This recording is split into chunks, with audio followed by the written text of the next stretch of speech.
صلون علی النبی یا ایہا الذین آمنوا صلوا علیہ وسلموا تسلیما اللہم صل علی سیدنا و مولانا محمد معدن الجود والکرم وآلہ واصحابہ الکرام ابنہ الکریم وبارک وسلم صلاة دائمة سرمدا ابدا۔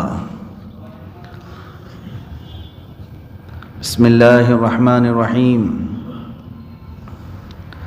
بشر المنافقین بأن لهم عذابا علیما الذین یتخذون الکافرین اولیاء من دون المؤمنین ایبتغون عندهم العزة فإن العزة لله جميعا وقد نزل عليكم في الكتاب أن إذا سمعتم آيات الله يكفر بها ويستهزأ بها فلا تقعدوا معهم حتى يخوضوا في حديث غيره إنكم إذا مثلهم إن الله جامع المنافقين والكافرين في جهنم جميعا صدق الله مولانا العظیم۔ بشارت دو منافقوں کو کہ ان کے لیے دردناک عذاب ہے، اور وہ لوگ جو مسلمانوں کو چھوڑ کر کافروں کو دوست بناتے ہیں، کیا ان کے پاس عزت ڈھونڈتے ہیں؟ عزت تو ساری اللہ کے لیے ہے، اور بے شک اللہ تم پر کتاب میں اتار چکا کہ جب تم اللہ کی آیتوں کو سنو کہ ان کا انکار کیا جاتا اور ان کی ہنسی بنائی جاتی ہے تو ان لوگوں کے ساتھ نہ بیٹھو جب تک وہ اور بات میں مشغول نہ ہوں، ورنہ تم بھی انہی جیسے ہو۔ بے شک اللہ منافقوں اور کافروں سب کو جہنم میں جمع کرے گا۔ یہ آیات اور ان کا ترجمہ آپ نے سماعت کیا۔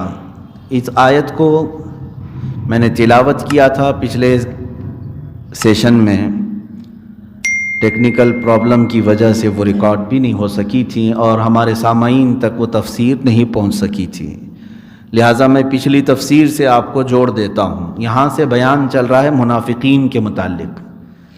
منافقین کے متعلق میں نے اس سے قبل بھی بتایا تھا کہ یہ نفق سے بنا ہوا عربی کا لفظ ہے۔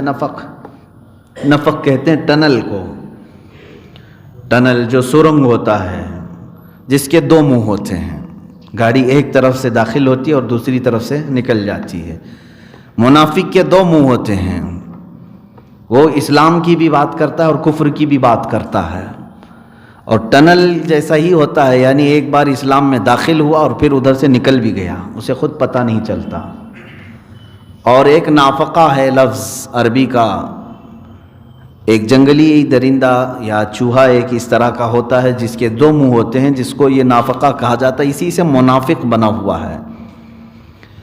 تو منافق ایک ایسی سخت قسم کی وعید میں شامل ہونے والا انسان ہے جس کے متعلق خود خدائے قدیر و جبار نے پہلے ہی پارے میں، جیسے کہ میں نے آپ کو اس سے قبل بتایا تھا، الف لام میم ذالک الکتاب لا ریب فیہ، سورہ بقرہ جہاں سے شروع ہوتا ہے، 5 آیتیں ایمان والوں کی شان میں نازل ہوئی۔ پھر اس کے بعد ان الذین کفروا سواء علیہم اانذرتہم سے لے کر عذاب عظیم تک 2 آیتیں کافروں کے لیے نازل ہوئی، 5 آیتیں منافقین کے لیے اور 2 آیتیں کافروں کے لیے، مشرکین جو کھلے ہوئے کافر ہیں۔ وَمِنَ النَّاسِ سے لے کر دوسرے رکوع تک تقریباً 13 آیتیں صرف منافقوں کے لیے آئی ہیں۔ اس سے اندازہ کر سکتے ہیں کہ یہ ڈینجر قسم کی جماعت ہے، اسی لیے اللہ تعالیٰ نے ان کی کھل کر کے نشانیاں بھی قرآن میں بیان فرمائی ہیں، ان کو پہچانو، کیونکہ کافر علی اعلان کہتا ہے کہ میرا خدا فلاں ہے، میں اس کی عبادت کرتا ہوں۔ ایمان والا کھل کر کے کہتا ہے اللہ ایک ہے، حضور صلی اللہ علیہ وسلم کی رسالت کا اقرار کرتا ہے۔ کافر بھی ظاہر ہے اور ایمان والا مومن بھی ظاہر ہے، لیکن منافق کو پہچاننا مشکل ہے کہ یہ کبھی کفار و مشرکین میں جاتا ہے تو ان کی باتیں کرتا ہے، ان کے بتوں کی، ان کے گرو گھنٹالوں کی، اور پھر جب ایمان والوں میں آتا ہے تو کہتا ہے ہم تمہاری طرح سے ہیں۔ یہ نشانیاں بھی قرآن میں اللہ تعالیٰ نے فرمایا وَإِذَا لَقُوا الَّذِينَ قَالُوا آمَنَّا وَإِذَا خَلَوْا إِلَىٰ شَيَاطِينِهِمْ قَالُوا إِنَّا مَعَكُمْ، جب وہ ایمان والوں میں آ کر کے ملتا ہے تو کہتا ہے ہم سب ایمان والے لوگ ہیں، بڑے بڑے پلاننگ بتاتا ہے، اور جب پھر شیاطین کے پاس جاتا ہے، کفار و مشرکین کے پاس، کہتا میں تو ان کو مذاق کر رہا تھا، بیوقوف بنانے کے لیے گیا تھا، مومنین کو بیوقوف بنانے کے لیے میں ان کی جماعت میں گیا تھا. کفار کو بھی راضی رکھنا چاہتا ہے, مومنین کو بھی راضی رکھنا چاہتا ہے. وجہ کیا ہے اس کی؟ یہ منافقت آتی کیسے ہے اس کے اندر؟ صرف اور صرف دنیاوی ہوس اور لالچ انسان کو منافق بناتی ہے. منافق کیوں بنتا ہے آدمی؟ اس میں فائدہ کیا ہے اس کا؟ اس کا فائدہ صرف دنیاوی ہوس ہے, حرص ہے اور لالچ ہے کہ مسلمانوں کے ساتھ رہے گا تو یہاں کا جو مال غنیمت ہے یہ بھی ملے گا, کفار و مشرکین کے ساتھ رہوں گا وہاں بھی کبھی مال آئے گا تو وہ بھی ملے گا. دونوں جگہ اپنے جھنڈے لہرانا اس کو اچھا لگتا ہے. ظاہر سی بات ہے اس زمانے میں یہ دیکھنے کو بھی ملتا ہے.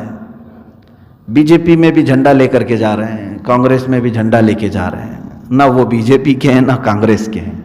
کیوں میاں کیوں جا رہے ہیں؟ دنیاوی ہوس ہے ان کو, حرص ہے. ادھر سے 500 ملیں گے, ادھر سے 500 ملیں گے. ہیں کسی کے نہیں. منافق اسی طرح سے دونوں جماعتوں کے درمیان گردش کرتا ہے اور اس کے لیے سخت ترین وعید ہے. میں پچھلی تفسیر سے آپ کو جوڑ رہا ہوں. اللہ نے فرمایا بشر المنافقین بان لهم عذابا الیما.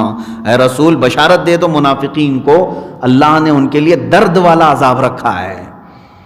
عذاب ہی ڈینجر ہے اور پھر اس میں درد والا کیسا ہوگا یہ اللہ بہتر جانتا ہے.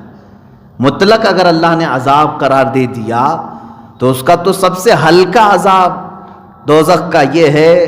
حضور اکرم صلی اللہ علیہ وسلم نے فرمایا سب سے ہلکا عذاب اگر کسی کو دیا جائے گا جہنم میں تو وہ یہ ہے کہ آگ کی جوتیاں پہنائی جائیں گی جس کی گرمی سے اس کا بھیجا کانوں سے باہر آ رہا ہوگا.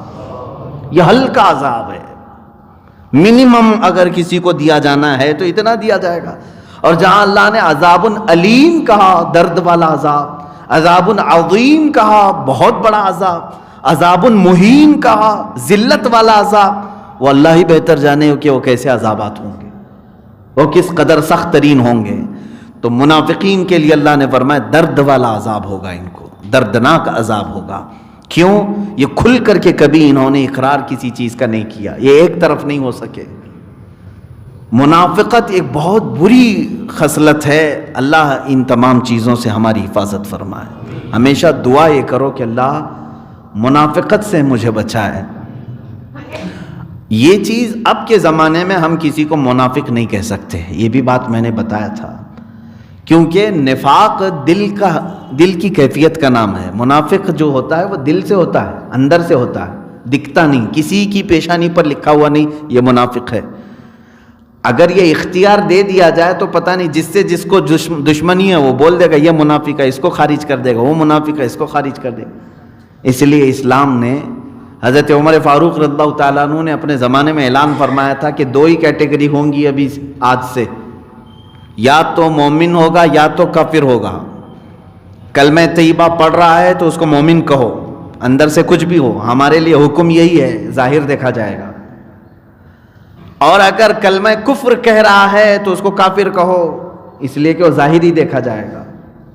تو آج کے زمانے میں ہم منافق کسی کو ٹارگٹ کے ساتھ کہہ نہیں سکتے ہیں, کیونکہ یہ دل کے اندر چھپی ہوئی چیز ہوتی ہے, اور یہ باتیں تو اللہ کے نبی ہی بتا سکتے ہیں, یا ان کی عطا سے, اللہ کی عطا سے کوئی اور محبوب بندہ جان لے تو الگ بات ہے, لیکن دلوں کے اندر چھپی ہوئی چیز کو ہم نہیں بتا سکتے.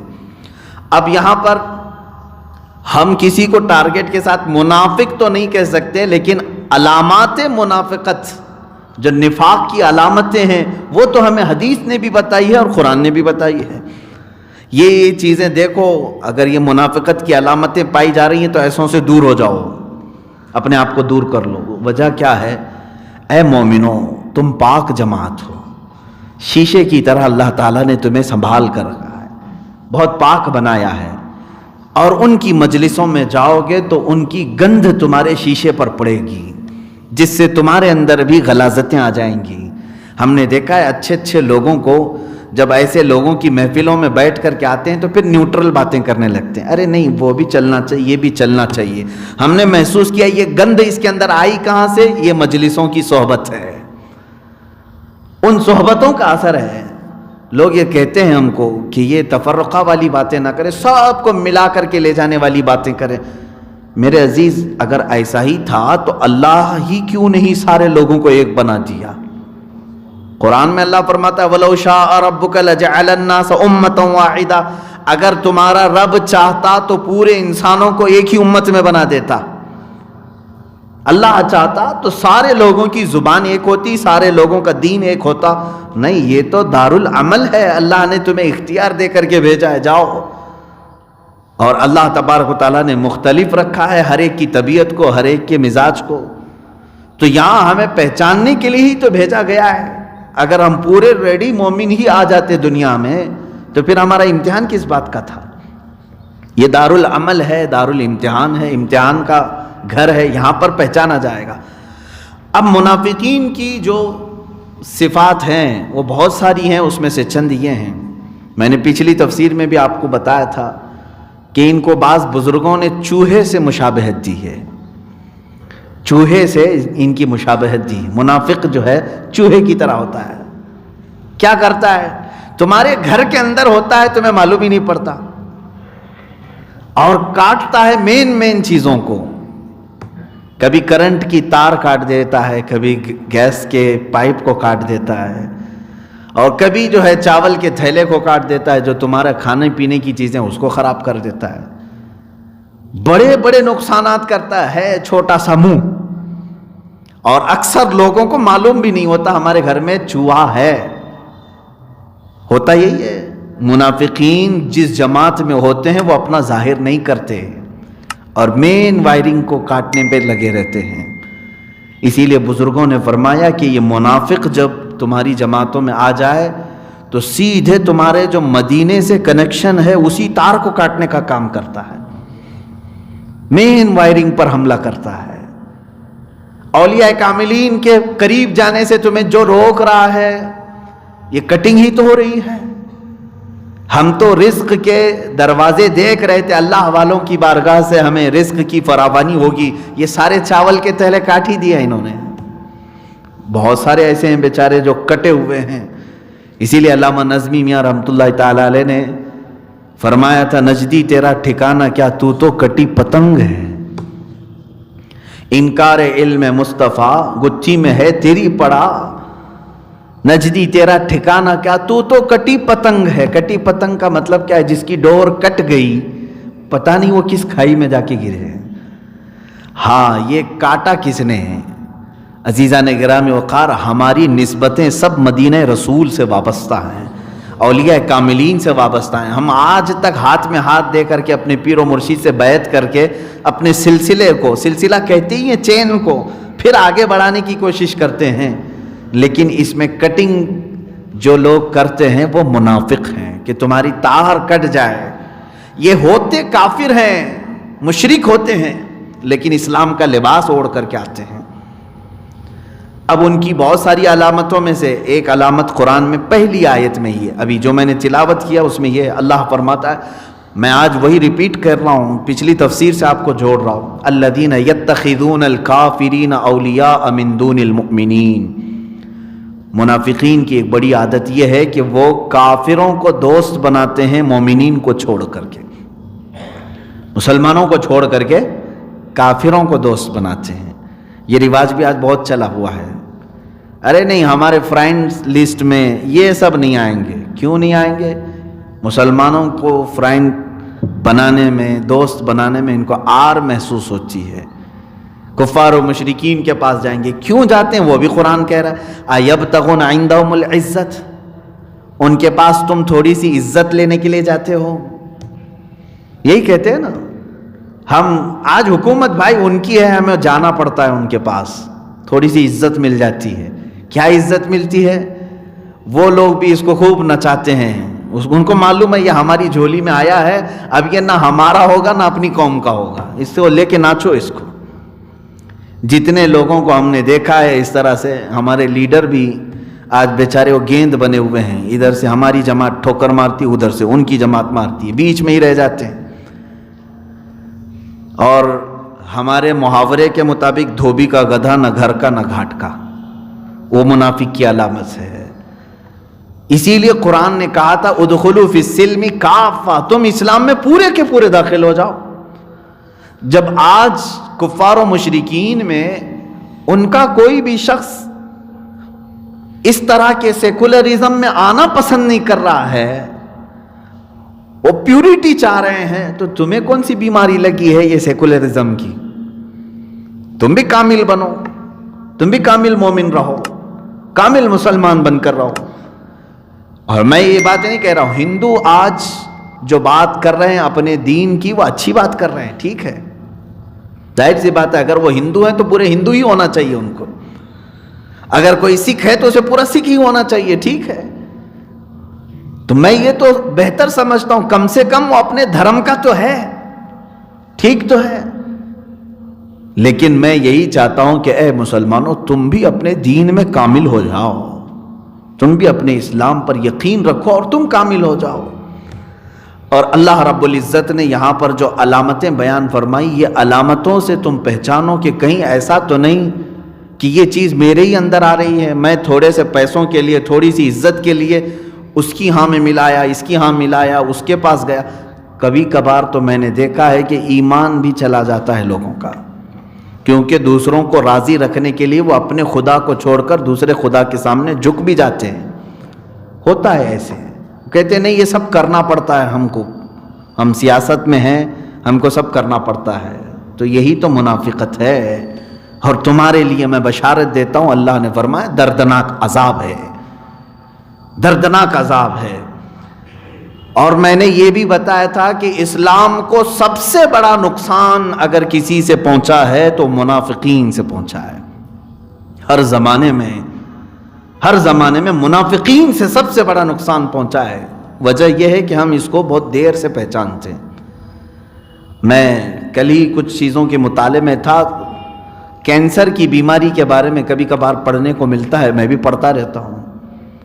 تو ایک ڈاکٹر نے کہا کہ کینسر کی بیماری کا سب سے بڑا جو خاصہ ہے اس کا کیا ہے، کہ کیسے یہ بیماری اتنی ڈینجر ہو گئی، اس کو اتنا ڈینجر کیوں کہا جاتا ہے۔ اس ڈاکٹر نے کہا کہ اس کی سب سے بڑی چیز یہ ہے کہ یہ لاسٹ سٹیج تک جلدی پہچان میں نہیں آتی کسی ڈاکٹر کے، معلوم نہیں پڑتا۔ اگر یہ معلوم ہو جائے تو شروع ہی میں ہم علاج کر دیں گے۔ یہ فرسٹ سٹیج میں، سیکنڈ سٹیج میں، تھرڈ سٹیج میں جا کر اکثر کو معلوم پڑتی ہے۔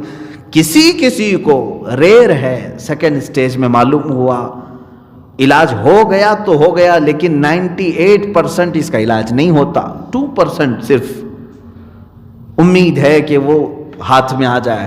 کیوں؟ یہ ڈینجر اس لیے ہے کہ آخر وقت تک کینسر معلوم نہیں پڑتا۔ بڑے بڑے ڈاکٹرز کا کہنا ہے پیٹ میں درد رہا، اس کو چورن کھا کر کے، بد ہضمی سمجھ کر کے چلاتے رہے، بہت دنوں کے بعد پتہ چلا کہ نہیں یہ تو کینسر تھا۔ بہت ساری ایسی چیزیں ہیں۔ سیم یہی چیز منافقت کی ہوتی ہے، ہماری جماعت میں ہم پہچان ہی نہیں پاتے ہیں، اس کو چھوٹی موٹی وارداتیں سمجھتے رہتے ہیں، لیکن بعد میں جا کر پتہ چلتا ہے یہ تو ہماری جماعت کا کینسر تھا۔ ترکی میں ایسے ہی ہوا۔ خلافت عثمانیہ کو ختم کرنے والے سب سے بڑے محرک کی بھی بات میں نے کہی تھی، لارنس آف عربیہ، UK کا رہنے والا، انگلینڈ کا، ایک 21 سالہ یا 22 سالہ شخص تھا، اسے بہت زیادہ انٹرسٹ تھا تاریخ پڑھنے میں، اور وہ تاریخ کون سی پڑھتا تھا؟ وہ عیسائی تھا۔ وہ تاریخ یہ پڑھتا تھا کہ ہمارے عیسائیوں کے سارے قلعے مسلمانوں نے کیسے فتح کر لیے، کون سی کمزوری تھی ہمارے صلیبیوں میں، عیسائیوں میں۔ وہ ان قلعوں کا بھی جا کر کے مطالعہ کیا، جنگوں کو پڑھا، اسٹڈی کیا۔ اس کے بعد وہ انگلینڈ کی گورنمنٹ سے پرمیشن لے کر کے وظیفے کے طور پر، یہ مشنریز ہوتی ہیں بہت ساری جو یہ پورے ورلڈ میں پھیلاتے ہیں، آج بھی ہے ان کے، وہ ایک مہم پر نکلا کہ میں اپنی حکومت کا وفادار ہوں اور یہ خلافت عثمانیہ کو ختم کرنے کی پوری کوشش کروں گا۔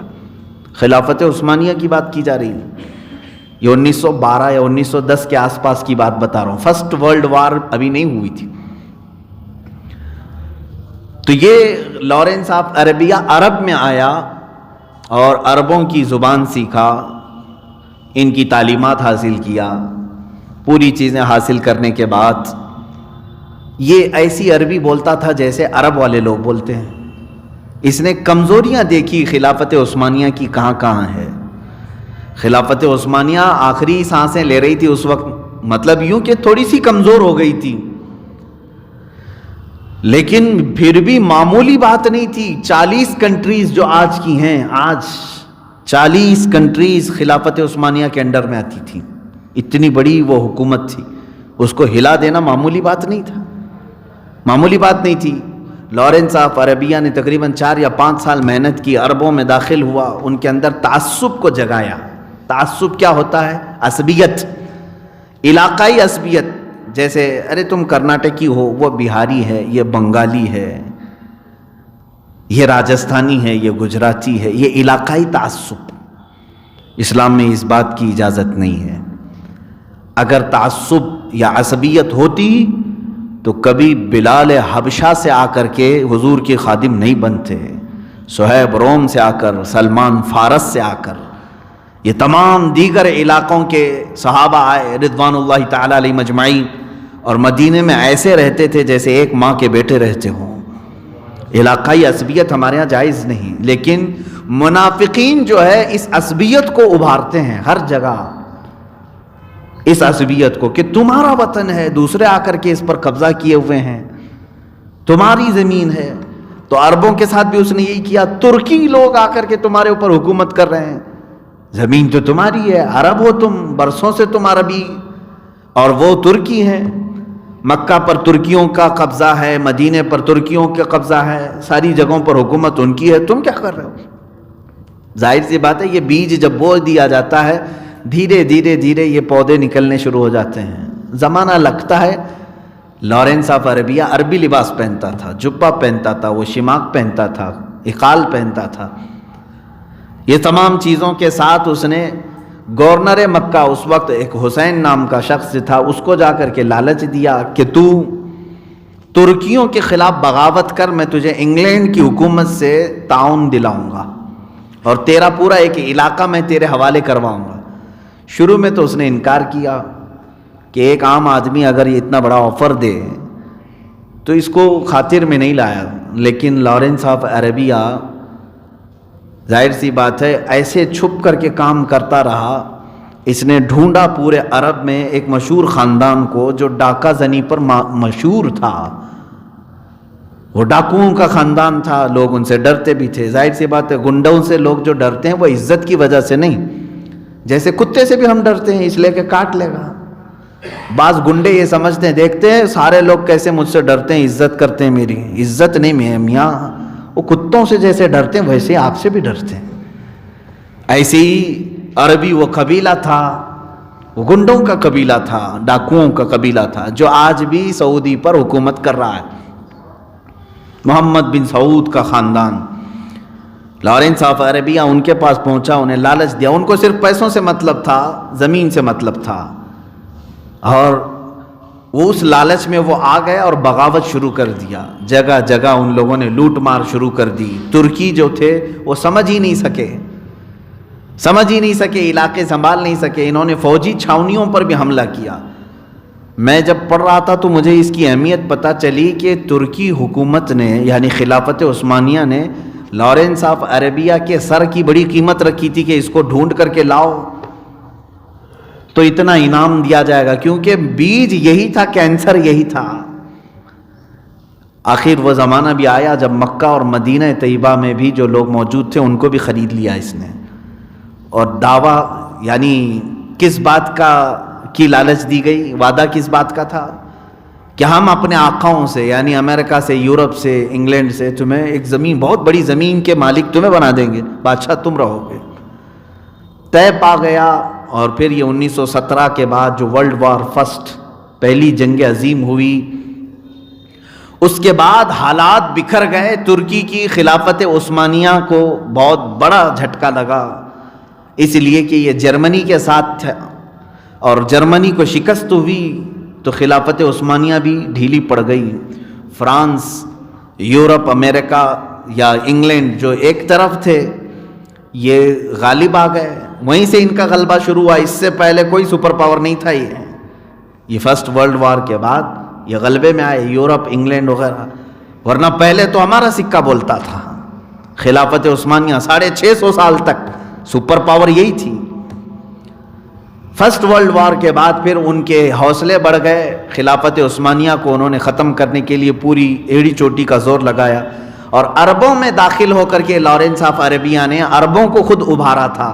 باہر سے فوج نہیں آئی تھی عربوں کو ختم کرنے، ترکی کو ختم کرنے، علاقائی لوگوں کو ابھارا تھا کہ تم اٹھو ترکیوں کے خلاف، کہ تم اپنی زمینوں کے مالک ہو، تم اپنی زمینیں ان سے واپس لے لو۔ لوگ جاہل ان کی باتوں میں آئے، جگہ جگہ پر ترکیوں کے ساتھ مٹ بھیڑ ہونے لگی، تو ترکی جو ہے آخر میں سمجھوتے پر آئے، ایک صلح نامہ ایگریمنٹ ہوا اس بات پر کہ نہیں، ہم ساری چیزیں تمہارے حوالے کر کے واپس ترکی جاتے ہیں۔ معاہدہ ہوا، ایگریمنٹ ہوا، اس لیے کہ ہم نہیں چاہتے کہ مکہ اور مدینے میں مسلمانوں کا خون بہایا جائے، ان مقدس شہروں کو ہم خون سے لال نہیں کرنا چاہتے، شریف لوگ تھے وہ۔ تو تقریباً 1923 میں یہ معاہدہ ایگریمنٹ قرار پایا، اور اس کے بعد ترکی وہاں سے چھوڑ کر ہم چلے گئے۔ لیکن آج بھی ان کے عشق رسول پر میں واقعی اللہ کا شکر بھی ادا کرتا ہوں کہ اب بھی امت مصطفیٰ صلی اللہ علیہ وسلم میں ایک جماعت ایسی ہے جو عظمت رسول کی قائل ہے۔ ان ظالم وہابیوں نے پوری دنیا میں اپنی سڑن اور اپنی بدبو پھیلا کر کے یہ کہا کہ اسلام یہی ہے۔ ترکی جب جانے لگے تو کوئی چیز وہاں سے نہیں لے گئے، بلکہ ایگریمنٹ یہ کیا، رسول کریم صلی اللہ تعالی علیہ وسلم سے وابستہ جتنے تبرکات ہیں ہم سب ترکی لے جائیں گے۔ ان وہابیوں نے چھوڑ دیا، لے جاؤ، یہ ویسے بھی ان کو کیا مطلب تھا تبرکات سے، اگر وہ رکھ کر جاتے تو شاید یہ لوگ سب جلا دیتے، شرک کے نام پر، توحید کے نام پر سب ختم کرتے، بہت ساری چیزیں انہوں نے مٹا دیا، ختم کر دیا۔ ایگریمنٹ ہوا اور اس کے بعد چلے گئے۔ میرے عزیزو، اس کا پس منظر میں بتا کر آپ سے صرف اتنی بات کہنا چاہتا ہوں، 650 سال پر پھیلی ہوئی خلافت عثمانیہ جب دم توڑنے لگی، اپنے ہی علاقوں میں عرب میں کمزور ہوئی، تو کس کی بدولت، کس کی وجہ سے؟ ایک منافق کی وجہ سے، لارنس آف عربیہ، جس کینسر کو شروع میں نہیں پہچانا گیا تھا۔ یہ اسی طرح سے جڑیں کاٹتے ہیں اور وائر کاٹتے ہیں، مین جگہوں پر یہ حملہ کرتے ہیں۔ یہ اتنا بڑا نقصان کر کے گیا جس کا خمیازہ بھگتتے بھگتتے آج امت کو 100 سال ہو گئے۔ اور ہندوستان کی تاریخ میں بھی میں نے یہ پچھلی مرتبہ عرض کیا تھا کہ آزادی کا سب سے بڑا فریڈم فائٹر پہلا وہ شہید ٹیپو سلطان ہیں علیہ الرحمت والرضوان۔ ان کی کاوشیں اگرچہ آج لوگ بھول چکے ہوں، لیکن جب ابھی کہیں سے انگریزوں کے خلاف کوئی بات نہیں کرتا تھا، اس وقت اس مرد مجاہد نے ان کے خلاف جنگیں لڑی ہیں اور ان سے کہا ہے کہ تم ظلم کے طور پر ہندوستان پر قابض ہوئے ہو، لیکن ان کی پوری مساعی جمیلہ، ان کی جتنی کوششیں تھیں، آپ ہماری کتابیں تو چھوڑیں، انگریزوں کی کتابیں پڑھیں تو پتہ چلے گا۔ انگریز لکھتا ہے کہ ہندوستان میں جانے کے بعد انڈیا میں سب سے زیادہ خطرہ ان کو جس سے تھا وہ ٹیپو سلطان سے تھا، بہت بڑا مقابلہ تھا ان کا۔ اور حتیٰ کہ میں نے تاریخ میں یہ پڑھا ہے کہ ٹیپو سلطان شہید ہو گئے، ان کی لاش کو اٹھانے کے لیے نہیں جا رہے تھے، ڈر رہے تھے۔ ان کے جسم پر ایک کوا آ کر بیٹھا، تب انہیں پتہ چلا کہ ان کی موت ہو گئی، تب تک تو قریب بھی نہیں جا رہے تھے، اتنا خوف، اتنی ہیبت تھی۔ لیکن اس مرد قلندر، اس مرد مجاہد کو اگر نقصان اٹھانا پڑا ہے تو انگریزوں کی فوج سے نہیں، اپنے اندر موجود منافقین، میر صادق، نظام حیدرآباد، ان لوگوں نے دھوکہ دیا تھا ٹیپو سلطان کو۔ یہ اندر آ کر کے فوج میں داخل ہو کر کے ان کا تعاون کرنے کے نام سے پیچھے کے دروازے کھول دیے جہاں سے انگریز داخل ہو سکیں اور حملہ کر سکیں، کیونکہ انگریزوں نے انہیں لالچ دی تھی کہ ٹیپو سلطان کو ختم کرنے میں تم ہمارا ساتھ دے دو، ہم تم کو فلاں فلاں جگہ کی ریاست دے دیں گے۔ میں بارہا یہی کہہ رہا ہوں کہ منافق آدمی بنتا کس لیے ہے؟ ایک ہی چیز، دنیا کی ہوس، دنیا کی لالچ انسان کو منافق بناتی ہے۔ عزیزان گرامی وقار، کربلا کے اس میدان میں بھی دیکھیں، امام حسین کے مقابل میں جو لوگ آئے تھے وہ سب کلمہ پڑھنے والے لوگ تھے۔ کون سے کفار و مشرکین آئے تھے؟ یہودی، عیسائی آئے تھے، کلمہ گو لوگ تھے، کلمہ پڑھتے تھے، اور رسول اللہ کے نواسے کے خلاف انہوں نے تیریں اٹھا لی، تلواریں اٹھا لی۔ کس وجہ سے؟ اس لیے کہ صرف بادشاہ کی طرف سے اعلان ہوا تھا کہ جو اس میں فتح یاب ہوگا اسے اتنا اتنا مال دیا جائے گا، ہوس، دنیا کی ہوس۔ بلکہ جہاں میں دیکھتا ہوں قسمت کی خرابی کسی کی آ جائے، حضرت سعید ابن ابی وقاص رضی اللہ تعالیٰ عنہ کا نام سنا ہوگا آپ نے۔ حضرت سعید ابن ابی وقاص یہ کون ہیں؟ عشرہ مبشرہ میں سے ہیں، جن کو حضور صلی اللہ تعالیٰ علیہ وسلم نے دنیا میں ہی جنت کی بشارت دی۔ وہ صحابی ہیں، وہ 10 ہیں نا، حضرت سعید ابن ابی وقاص اس میں ہیں۔ سعید ابن ابی وقاص کا بیٹا ہے عمرو بن سعید، سعد ابن ابی وقاص، میں سعید کہہ رہا ہوں، سعد ابن ابی وقاص، ان کا بیٹا ہے عمرو، جس کو یزید کے طرف سے صرف اتنی لالچ دی گئی تھی کہ ایران کا ایک علاقہ رے جس کو کہا جاتا تھا، وہاں کا تجھے گورنر بنایا جائے گا، جا حسین کا مقابلہ کر کے آ جا۔ عشرہ مبشرہ میں سے صحابی رسول کا بیٹا ہے، ایک تخت کی وجہ سے ایران کی طرف جانے کی بجائے کربلا کی طرف آ گیا 4000 کا لشکر لے کر، اور شروع میں ڈر بھی تھا کیونکہ وہ جانتا تھا کہ اللہ کے نبی کا نواسا ہے، باوجود اس کے دنیا کی ہوس غالب جب آ جاتی ہے تو انسان کو کافر بنا دیتی ہے۔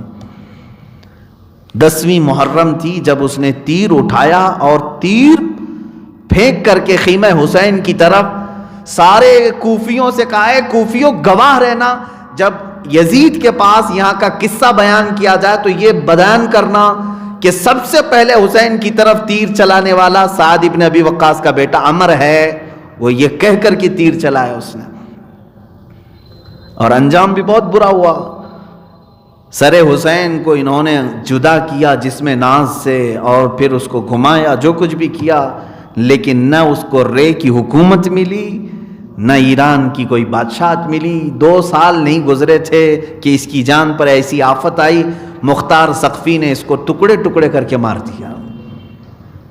اسی کو کہتے ہیں نا دھوبی کا گدھا، نہ گھر کا نہ گھاٹ کا، گدھا نہیں کتا، نہ خدا ہی ملا نہ وصال صنم، نہ ادھر کے رہے نہ ادھر کے رہے۔ یہ منافقین ایسے ہوتے ہیں کہ ان کو نہ ایمان والوں کی صحبت میسر آ سکتی ہے، نہ کفار و مشرکین کی، کچھ بھی نہیں۔ اسی لیے اللہ تعالیٰ فرماتا ہے کہ منافقین یہ سمجھتے ہیں کہ ہم سب کو دھوکہ دے رہے ہیں، در حقیقت وہ خود اپنے آپ کو دھوکہ دے رہے ہیں، وہ خود اپنی ذات کو دھوکہ دے رہے ہیں کہ تم آخرت میں دردناک عذاب مول لے رہے ہو اور تمہیں پتہ ہی نہیں ہے۔ یہ کیسے ہے کہ جو شخص ایک درخت پر بیٹھے، ٹہنی پر بیٹھے اور کاٹنے لگے اس کو آری لے کر کے، تو گرے گا کون؟ دنیا گرے گی، جو تماشا دیکھ رہے تھے، جو لوگ دیکھ رہے تھے وہ گریں گے، وہ خود کھائی میں گرے گا جس ٹہنی کو وہ کاٹ رہا ہے۔ اسی طرح منافقین اسلام میں آ کر کے یہ سمجھتے ہیں عظمت رسول پر حملہ کر کے، اولیاء کی مزارات پر حملہ کر کے، ان کو مردہ کہہ کر کے ہم یہ تمام عقائد ان کے اندر سے ہٹا دیں گے، ختم کر دیں گے۔ در حقیقت تو خود اپنے جہنم میں جانے کا سامان بنا رہا ہے، خود اپنے جہنم میں جانے کا سامان بنا رہے ہو۔ دھوکہ کس کو دے رہے ہو؟ تم خود اپنے آپ کو دھوکہ دے رہے ہو۔ اب آگے کی آیتیں سنیں میرے عزیز، یہ پچھلی تفسیر میں بھی میں نے یہ باتیں عرض کی تھیں۔ اچھا اب علاج کیا ہے ان کا؟ ایک جاتے جاتے یہ بھی علاج بھی بتا دوں۔ منافقین کو بعض بزرگوں نے کیا فرمایا؟ چوہے کے مانند ہیں، کاٹتے ہیں نا، قطر بینی۔ گھر میں چوہا ہوتا ہے تو وائرنگ کاٹ دیا، تھیلے کاٹ دیا، کھانا ادھر کا ادھر کر دیا، یہ تمام چیزیں ہوتی۔ اور اسی لیے حدیث رسول میں یہ بھی ہے نا، فرمایا گیا کہ رات کو چراغ گل کر کے سو۔ کیوں؟